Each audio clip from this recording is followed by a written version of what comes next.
శ్రీదర్స్లో 2022 డిసెంబర్లో జాయిన్ అయ్యాను.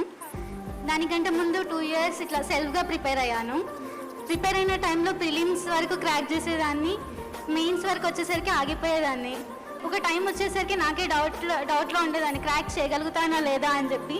అప్పుడు మా ఫ్రెండ్ సజెషన్తో నేను శ్రీదర్స్లో జాయిన్ అయ్యాను. ఇక్కడ కోచింగ్ వల్ల నాకు చాలా కాన్ఫిడెన్స్ వచ్చింది, నేను క్రాక్ చేయగలుగుతాను పక్కా అని చెప్పేసి. నాకు జాబ్ వచ్చేలాగా చేసిన శ్రీదర్స్కి చాలా థ్యాంక్ యూ. ఎన్నో ఫెసిలిటీస్ చాలా కల్పిస్తుంది శ్రీదర్స్. మనం ఎంత ఫీ అనేది పే చేస్తాము దానికంటే డబల్ ట్రిపుల్ అనేది వాళ్ళు రిటర్న్ ఇస్తారు వాళ్ళ కోచింగ్తో. చాలా ప్రోగ్రామ్స్ పెడతారు, టార్గెట్ మెయిన్స్ అని, కిక్ బ్యాచ్ అని చెప్పేసి, ఇంగ్లీష్కి వొకాబ్ విక్టరీ అని చెప్పేసి ఇట్లా చాలా ప్రోగ్రామ్స్ పెడతారు. ఇట్లా ప్రతిదీ మిస్ కాకుండా అన్నిటినీ మనం యూటిలైజ్ చేసుకుంటే పక్కా ఏదో ఒకటి సాధిస్తాము. విజయ్ భవ.